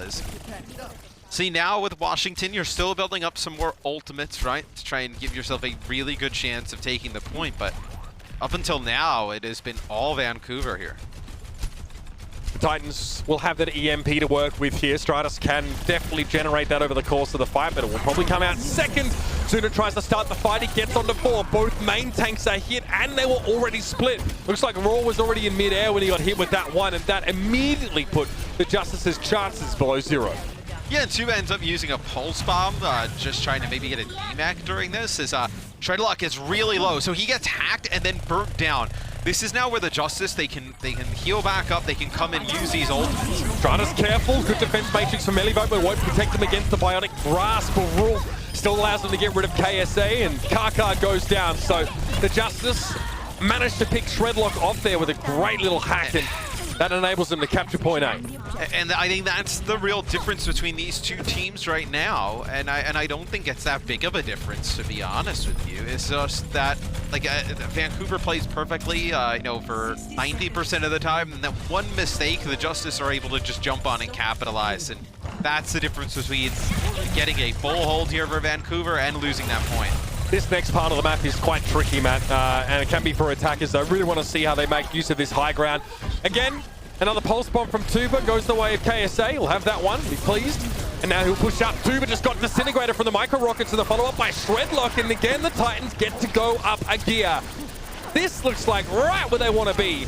Force the fade out of AimGod to get back into his own spawn and then find another target to dive on with all of your resources. Primal Rage here from Raw, and he gets something with it. Shredlock could not avoid the self-destruct. Again, the Justice see the Titans' aggression, Matt, and they're trying to use it against them. I was going to say that I think the Titans, they look good when they play aggressive. They just need to maybe back out a little bit earlier, just kind of, because once they start to get going, they're actually, like, when they get aggressive, they take the fights to the Justice, they're winning them. Pretty convincingly. It's just when they kind of linger for too long, that's when the Justice are able to figure it out and turn that aggression against them. Stratus noting everyone's position. Maybe didn't notice Karkar there on his close left. Still tries to go for a tickle on Rolf, who will hold up the supports a little bit more, which means KSA's healing will be a little bit later. Here's the EMP. Suna gets it. Looks like Tuba managed to recall just in time, and a great stick from Dalton. That's 3 from him. Opens it up with the 2-for with the pulse bomb. And then he's just getting extra value all the way to the bank. And his tracer performance over the course of this debut has been nothing short of stellar. And a great indicator for this team. Yeah, I mean, you can see the talent with this Vancouver team. It's not like I think some people would have thought they would have came in and just kind of get rolled over. Like, they can easily hang with this Justice lineup. It's just those minor little kind of adjustments, which is going to come with time. All right, self-destruct to start the fight off, but Raw's found Rolf as the rest of the Justice took shelter from the blast. On the drive-by, Karkar gets caught by Raw as well, and once more, the Justice, all they need is one opening, Matt. The Titans look very good in fights that they can execute the way they want to, but when that opportunity is taken away from them, when the impetus is behind the Justice, they tend to crumble. Yeah, I think that time they tried to get aggressive behind that self-destruct and, like, force the Justice to them. And the Justice just rotated around the outside, so the self-destruct wasn't even impactful. As an EMP from Stratus connects with the Re, as they're able to push on through, pick up those kills, now double back to the payload. Yeah, all he needs there is the pick on Rolf, Matt. Hits the EMP, no fade opportunity for Rolf, and all that healing that Raw and Elevo would have needed for a long fight was already off the table. Rolf might get caught here as well, tries to get out of spawn. Slight stagger for him. Yeah, front spawn here for one player, as Rolf now will have to go all the way back. Stratus now taking control of the health packs. Soon I'll get close to EMP. But it's really important for the Justice, if they want to complete the map, to get it around this corner and get it around quick. This is where we see so many teams get stuck. Raw, okay, looking for something with that Primal Rage, but yeah, he's worried about getting burst down or hacked and being made unable to get away. Get the Sombra. I mean, I love that from Raw. Raw's so careful, sometimes maybe a little bit too passive, but there it was perfect. He allows Arc to go in there and secure the kill, and now this is all about the Justice. They lose Suna right at the beginning. He ends up dying to Arc. So you never get any type of use of the EMP. You're so close to it at the time of death, 97%. Well, now you'll have the EMP for the end. The downside is you use it, you invest it because you have to. The Justice could just team wipe themselves and then just come back with an EMP of their own. Tough to get a big EMP here. Matt Sooner is able to get 3, but yeah, he can't stop the coalescence. He doesn't get aim guard though. Yeah, and that's the one he actually had to get. Arc wasn't going to have a sound barrier at all, but that part of the map is tricky to gain line of sight on 6 players at once. It's just not realistic, so they have to make do now. Shredlock also commits the Primal Rage, but the Titans haven't found any kills yet. They've not actually found any positive momentum. Now getting some damage on Elivote, force him back. Elivote, yeah, is going to lose his mech. Raw finds Dalton, though, again, to the secret weapon, the big damage dealer for the Titans. He's back in spawn right now, and Raw has a chance just to try and take a breather now. Biotic Orb getting him back up to health, and then they'll go again. EMP from Stratus, big connection. KSA, can he get back in the mech? Yes, just in time. And with Raw down, that little swing with the D.Va back in the mech will let the Titans stabilize. Yeah, as they try to get that EMP off to not allow KSA to get back into mech and then collapse on him, but too much damage. So they're able to take out Roars. The Justice will get one last shot at this. 5 seconds remaining. Elivote, the first step up. Aim God may well get a coalescence in this fight. The Justice have a lot to work with, but an EMP could shut them down. Oh, getting rid of their healing at the start of the fight isn't also ideal. Dalton finds Aim God a solo mission deep into the belly of the beast, and the Titans come up with the goods. Karka's going to try and force Raw back, but he goes into Primal Rage to try and stall this out. No good. Just Aim God and Arc trying to come back from spawn, and there's not enough time. The Justice almost get the map done, but the Titans shut it down. Yeah, it's a good hole at the end from Vancouver. They're able to stop the Justice from completing the map, and now they have a pretty good idea of where they need to get to and how much time they need to do that. As I think this early push from Vancouver is gonna have to be good. You don't want to. I think when they get towards this last stage of the map, if they do make it, I think they're going to need a considerable amount of time, because what we've seen from the Justice that they've excelled at throughout this series is just stalling, extending fights, kiting around ultimates, where they're going to be able to burn a considerable amount of clock at the end. Vancouver Titans, a couple of those fights going against them, even when they maybe should have won statistically. And you can attribute this, to some unforced errors that are creeping in, which is super normal and pretty reasonable for a team just forming and considering the conditions that they're dealing with. So the Titans, when it looks good, it's fantastic. It's just the gulf between when it looks good and bad is kind of the issue here. The Justice have just put out a more consistent brand of Overwatch here. That's right, too. But claim that one for the Horde as well. And that one. Yes, all of it for us. It's all around. Is the That's Justice. As Tuba just keeps spamming it. He must have been watching the earlier game where somebody was spamming Nerf BM Hunters in the chat. Hey, this is Overwatch. You're in the wrong one. That's right. I prefer a much more intellectual class to Havoc Demon Hunter. Yeah. Yeah. So we'll see the Titans on offense here. Nothing surprising in terms of composition for both teams. It's been pretty much standard throughout the day thus far. Sombra Tracer dive with your Moira in place. Outside of Paris, Paris decided to run the Echo instead of the Sombra. All right, Sooner's just scoping things out right now. He's casing the joint, Matt. All right, there's the dive in there from Raw. Shredlock not really intimidated by that whatsoever. And now the Justice are on the wrong side here. AimGod has to try and get there and heal them up to keep Elivote pushing forward. They need engine fuel in the tank, should I say. But Dalton, you can't let this happen. You cannot allow this to happen. Hello? Justice? Tuba, okay. He gets there. So one tick given over.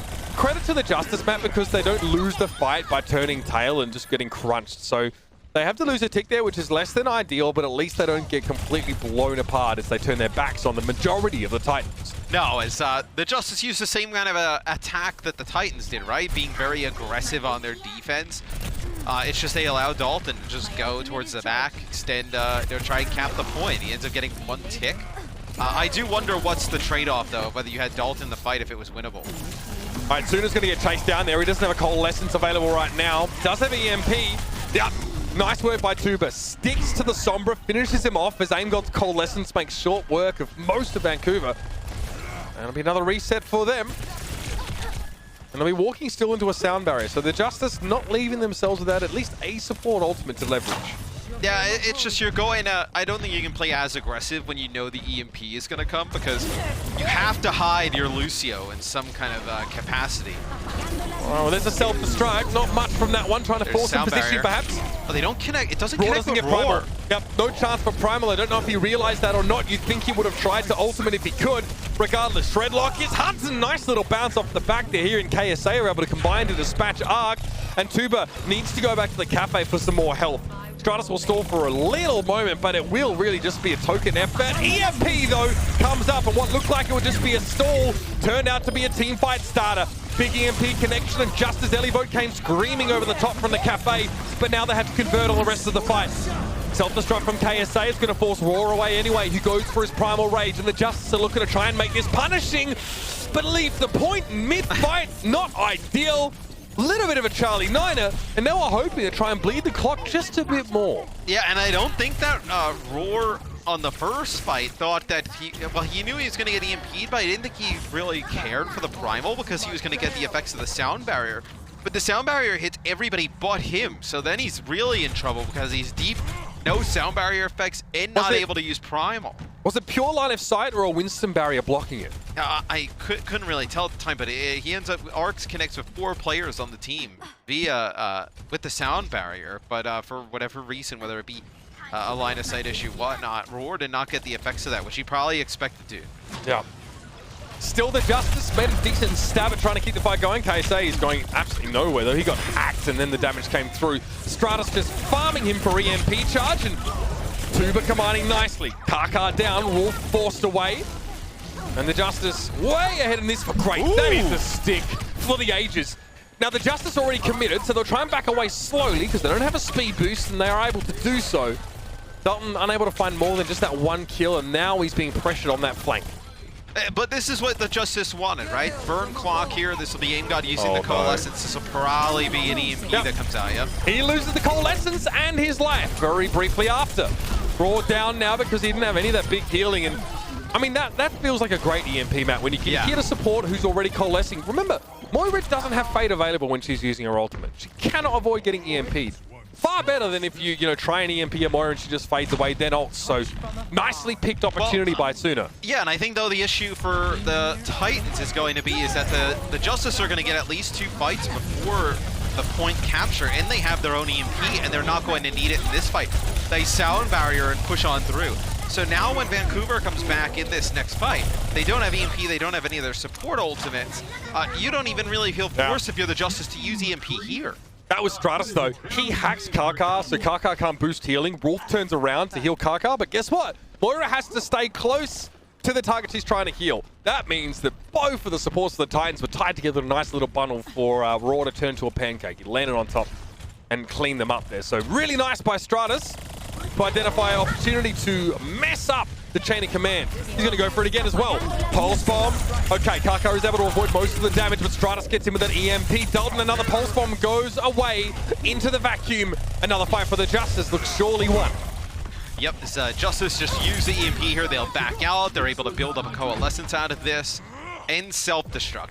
As if they take this fight early, they probably get another one, depending on like what the terms of like kills to death is on their team, right? Like if they're able to get like 2 or 3 kills on the Titans, there's a chance that you have another fight here for the Justice, which would be so huge for them. We'll see how Vancouver decides to play this, whether they want to invest the EMP early or not. And God, oh dear, yeah, oh, that was quite bad. Fade. Looks like he got blocked during fade, or he couldn't fade away far enough. Or I think he faded into the pole. Yeah, no good. He couldn't get back away, and he gets completely caught red-handed. The Vancouver Titans commit a couple of ultimates to that fight, but ultimately it was this easy pickup on Aim God that really paves their way. And he used Coalescence too. Yeah. I mean, that is about as big a waste as you can get. As Stratus gets to the point, contest it for a little bit. Roar's going to primal and get out. Roar knocks everyone out there into Arc, who's able to move them further. So a lot of displacement occurring here for the Titans. Suna gets hacked. Just him though, Stratus wasn't EMPing. He heads for the high ground now. There's a self-destruct coming in over the top, and that's the EMP from Suna. He's able to get to safety, then bring it into the next fight. The clock is ticking, but the Titans are still breathing. Yes, but this is what I was warning about when we started the attack for the Titans. Is the Justice very good at stalling these out, extending time, now getting to this point in the game. I expect the Justice to play close up, take a fight or two, right? And the Titans have to be the proactive team here in engaging the Justice in terms of when they do fight. And the Justice can hold on to some of these ultimates and play for endgame. Another mistake like that will cost the Justice this map, though. They need to be on top of it. Rolf goes for... Oh, no! Oh, Stratus! What a monster! Shuts down the Coalescence, and the Titans, they needed that desperately. But it's been stripped away from them, as well as their prospects of winning that fight with any sort of certainty. Now they have to go back without a crucial support ultimate. And they're nowhere close to sound barrier. So if you're the Justice, like, come in, let's take a fight, maybe just use Coalescence, extend it, and then you have EMP to use. Well, back on out is KSA. Has to get away. Dalton tries to chase with the Pulse Bomb. That one doesn't connect. Tuba's low, though. He's looking for him, and he gets him finally. 6v5, but Stratus is here to ruin the party. The no fun zone is what the Titans may well be entering. But Stratus holds the EMP. They'll save this. Yeah, they're going to save this as they will go into overtime here with the Titans. With a chance to win the map.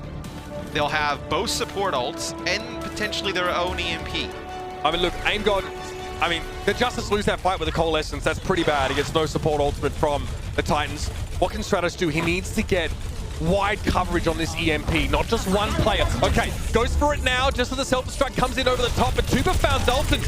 Rolf is hit by that EMP. Can he get away? Raw doesn't want to let him. He's trying to get his claws in and hold on, but he can't catch him, and the sound barrier comes out now for the Titans. Tuba is down.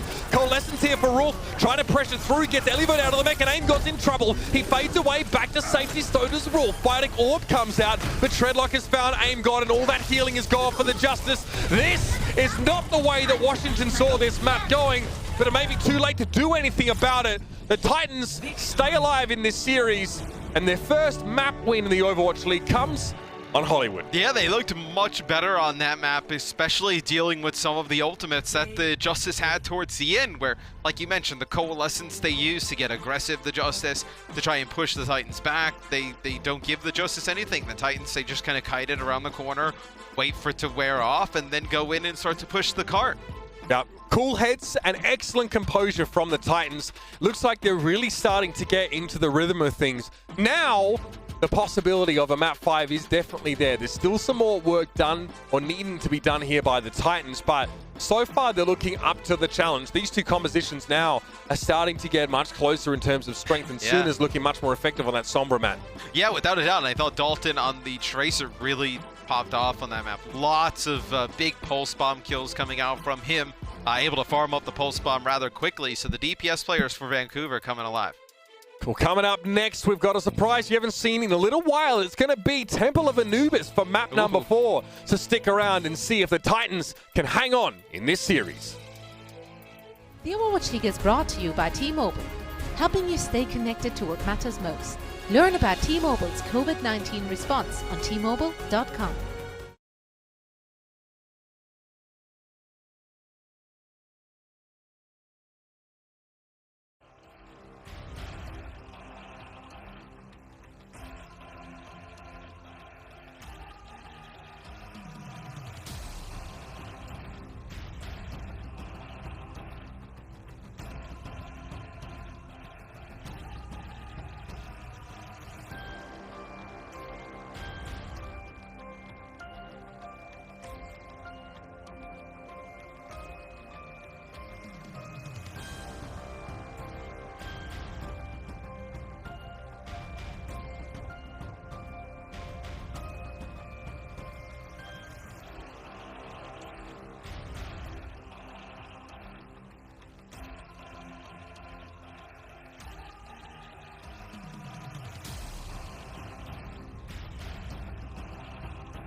I think they just look way more composed. I'm muted again. The Titans just look way more composed. Mitch was talking about how... Oh, it doesn't matter. It was just... it was something like, hey, mates, welcome back. The Justice ate their Wheaties. No, the Titans ate the Wheaties. Haha, muted. That's pretty much what he said.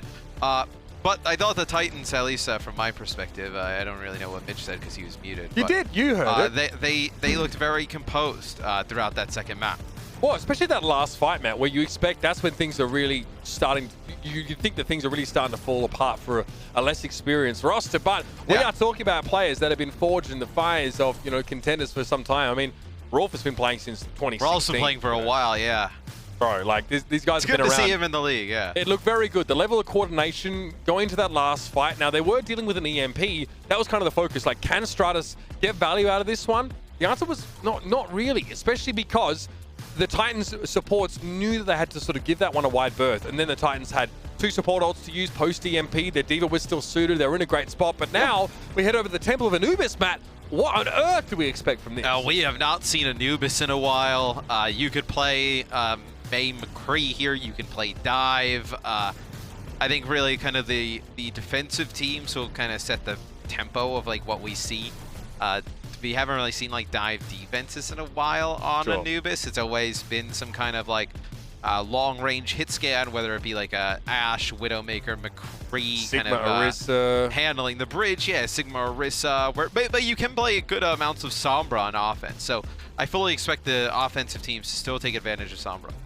Sombra sneaks in, but do we see dive defenses from these teams? The answer probably is yes, based on what we've seen in this series so far. That's true.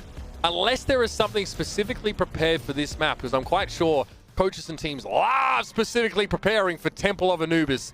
It gives a bit of a vibe to some of the other maps. So, well, I mean, you can prepare when you have like adequate info, but how do you prepare from either side when you haven't seen these teams play it?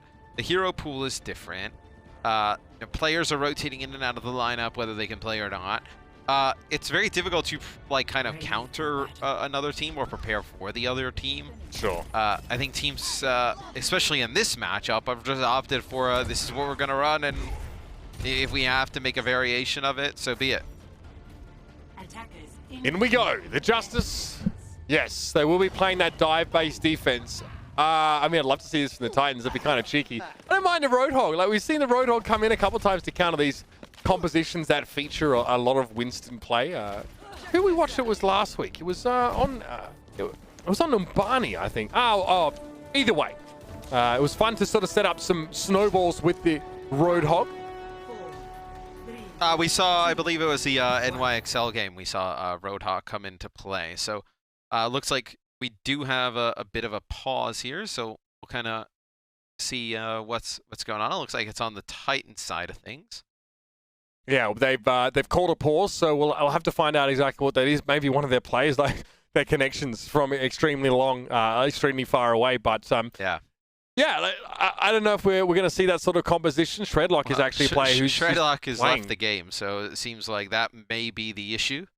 Right, he's actually playing from the US, so brilliant. Yeah, not a tech expert, but I do know that we would need him in the game to continue. Yes, players need 6. In the lobby to play. 6 in the lobby, 6 on the team. It's kind of the magic number. I have cast Overwatch with teams only be able to field 5 players, and it just doesn't go very well. You can imagine.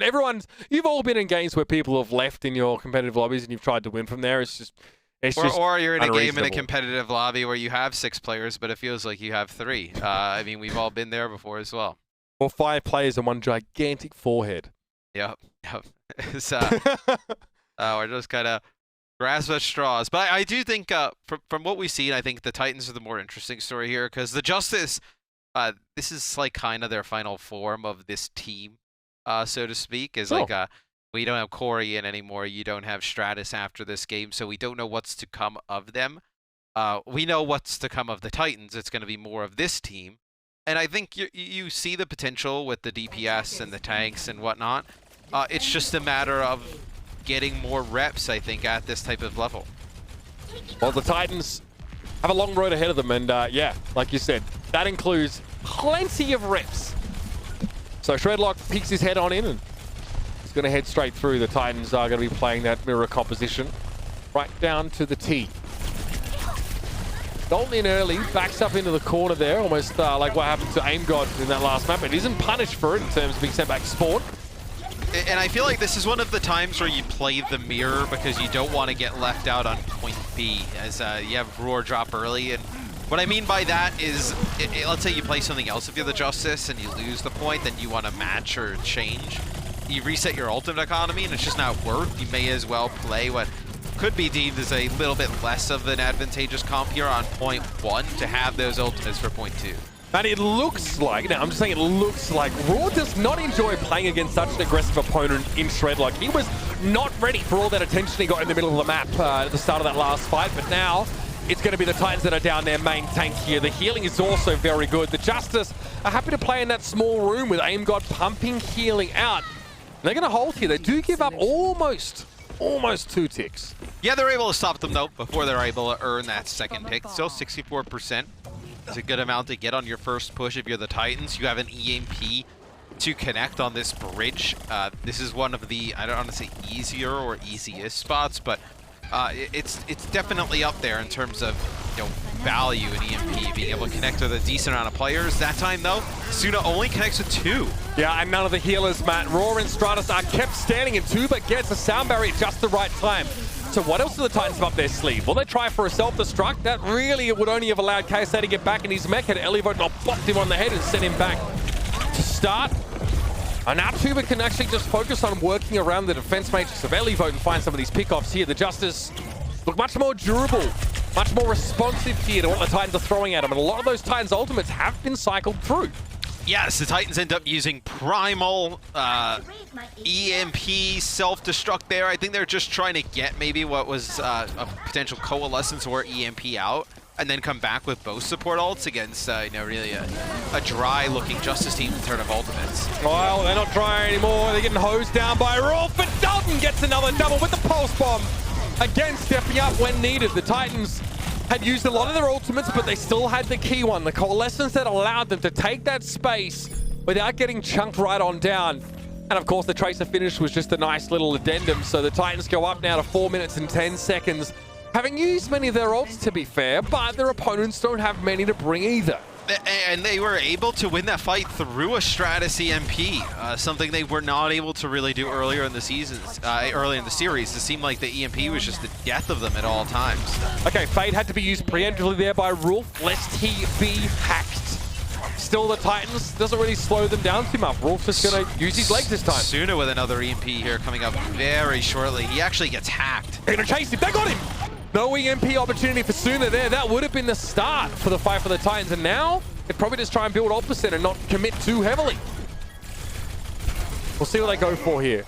Kaka gets hacked and now he's gone. So the Titans don't really have the option to get out of here if they wanted to. Now they commit, see what they can get, build some ultimates, and let it be. And this is one of the harder points in the game to break, just in general. You see, like, just the general design of the map. It's very difficult, right? One main choke straight down the middle, 2 narrow chokes on the side. Extremely punishing. The offense takes a ton of just poke damage coming in. And then when you get to the point, there's not really a lot of areas to hide to get away from some of these big AoE type of ultimates. So Anubis is a map where we usually see teams put together anything at point B with not a ton of time left. That is so clever. All right, let's see how this goes. We'll talk about it later. Suna's able to find 2 kills there. The Justice try and jump on Rolf, knowing that he burned his fate to get away from being hacked. But they go too far. They split their team. Now they got to go with the Coalescence. KSA gets hacked out of the mech. He's done. Shredlock returns in the later part of the Coalescence, so he takes minimal damage, and he's able to take advantage of the lack of healing now present. Both D.Vas are D-Suna. Both teams go for sound barriers, matching each other move for move, but Stratus had the unanswered EMP, and Shredlock is now down, and they will clean the fight up. I did not really love the EMP use there from the Titans. Although it is a little bit cheeky, right, where the Justice, they go in, the Titans, they EMP.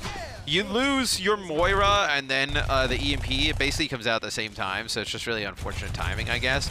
But once that situation happens and you're so far away from point B to run it to the point, you knew the Justice were going to win because the spawn advantage is so massive on Anubis B. Yeah, I think you use the EMP to save the Moira, right? Then it's worth it. You still have 6 players, you have a good EMP stick, but losing the Moira ends up turning that into a less than ideal exchange. Not the transaction the Titans were looking to make. And they've made quite a few recently. Clearly, Dalton on the point. There's the D-suit. Self-destruct will be there from Elivote. Opens up a lot of space, and again, the Titans will crumble.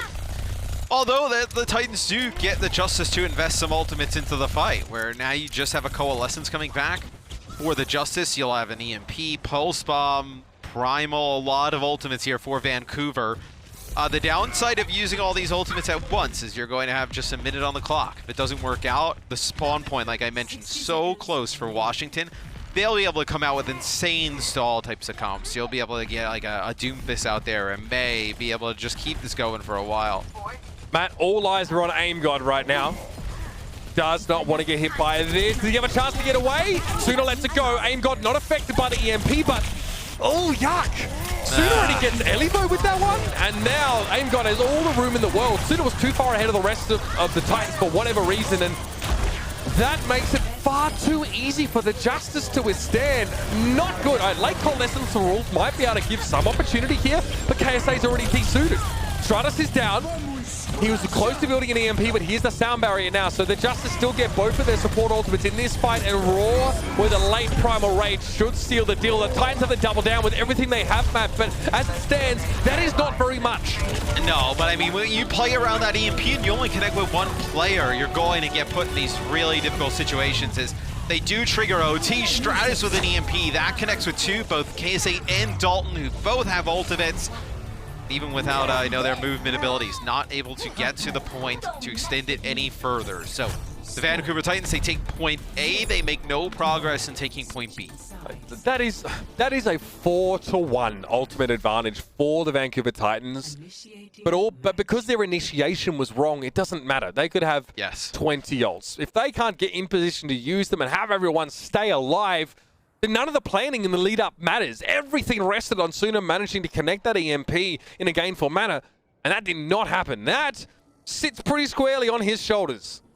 Yeah, I mean, you can't go in that situation and have the EMP and connect with one target, and not even the target you wanted. It's not gonna go your way, especially when Sombra is so built around farming the EMP, getting big EMPs, right? Saving yourself from investing more ultimates to win the fight. When you have those poor EMPs, that forces you to invest even more ultimates into that fight to keep it going and going your way. You almost feel like you have to throw more money at it to solve the problem, so to speak. Where the Titans now on defense, they'll run double shield, Echo Hangzhou. So this is a much different look than we've seen from them. This is some spice. I like it. The last time we saw this today was would have to have been on Junkertown defense here. Explain it, please, Matt. So you obviously the double shield extremely strong to get control of the bridge.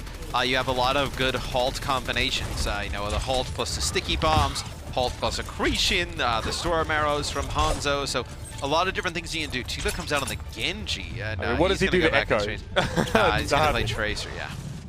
Okay, the Justice at least gets some early warning on this composition, but that doesn't really help if they don't figure out how to break it here.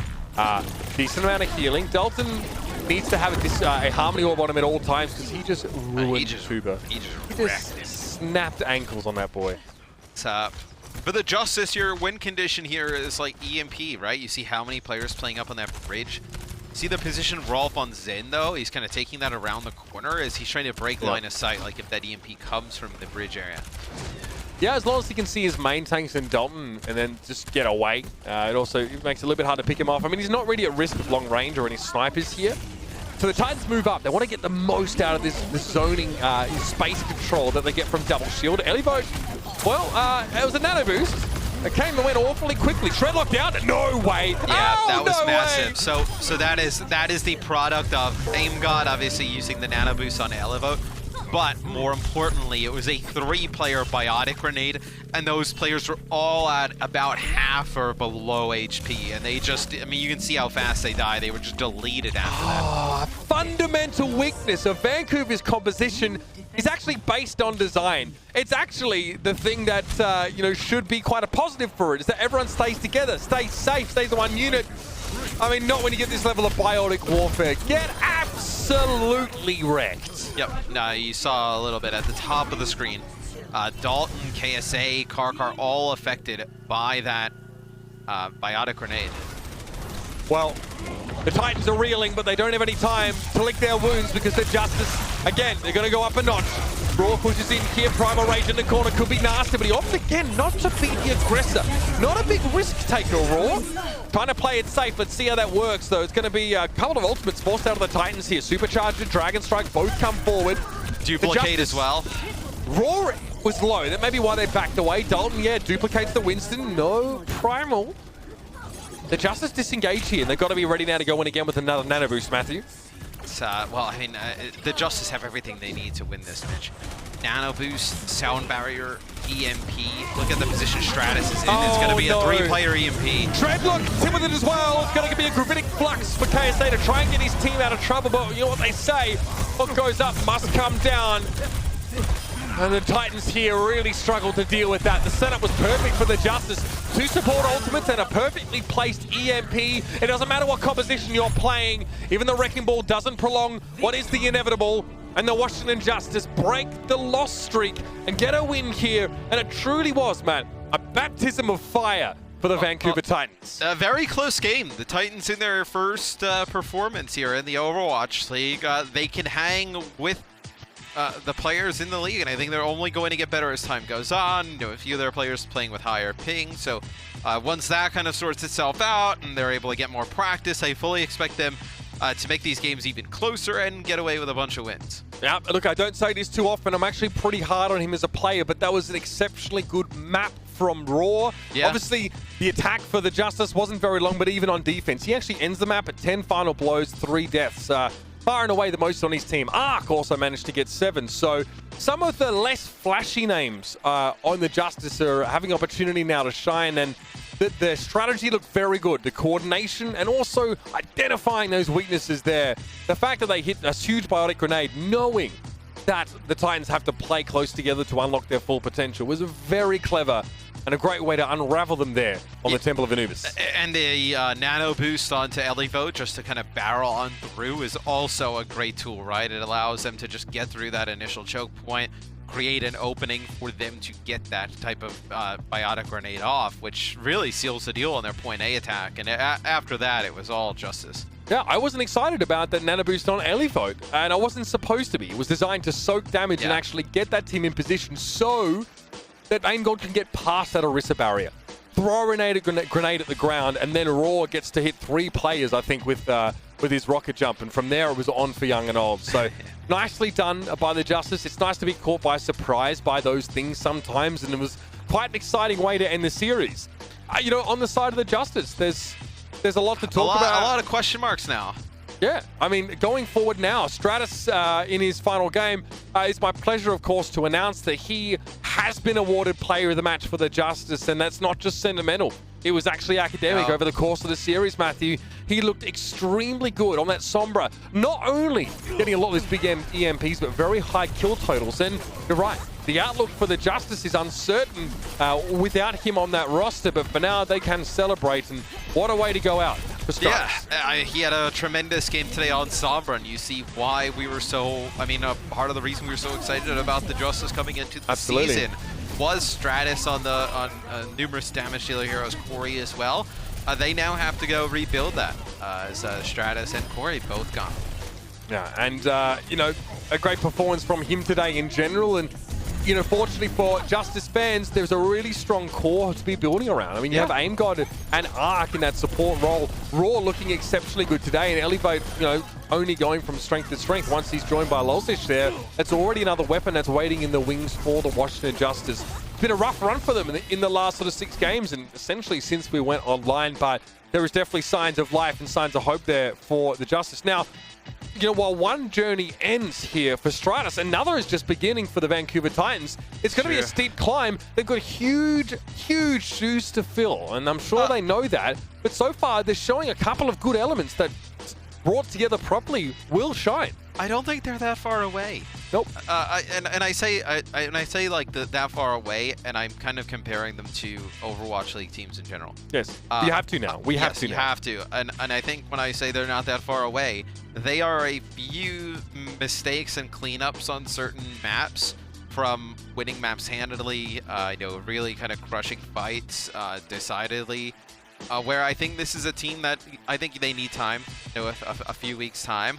But I fully expect them to have really strong performances like 2-3 weeks from now, right? Once they get some more time at this level under their belt. Matt, how many times have we talked to players that have said they prefer to be underdogs, right? Even many players on the Justice said that exact same thing. Corey and Stratus were like, yeah, I mean, this is great for us, When we are able to achieve these victories, everyone treats it like an upset, but we don't have that expectation on us now, and we're actually free to build out our game in the way that we would like. So there should be a lot of liberty to be taken in that by the Washington Justice players. They have a rabid fan base, and if those fans are sticking around for this new team, then they have to expect to inherit that as well. But look, I feel like they're looking Dalton's looking very, very good. We can attribute a lot of the things that went wrong for Suna, which we mentioned a few of them today, to his locale. Yes. It might not be entirely accurate, considering the same could be said for KSA, and he looked really good over the course of the series. Really consistent, solid off-tank player.